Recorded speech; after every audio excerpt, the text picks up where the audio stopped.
बाबा भन्देऊ न। हस् बुढा हस्। सारा बाबासँग बोल रे। बाबा हेलो छोरी। काम गर्दैछु। बाबा के काम भयो? मैले खाजा खाएँ छोरी, खाजा खाएँ। अनि मेरी छोरीले आज के सिक्नु भयो त?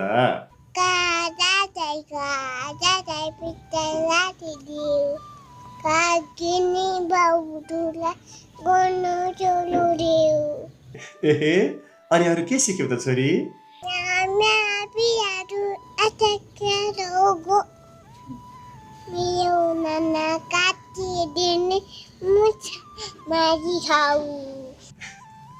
आहा, आज मेरी छोरीले धेरै कुरा सिकेछौ त।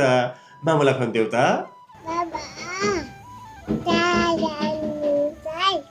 हस् छोरी, हस्, म चाँडै आउँछु। बाई छोरो, मामुलाई फोन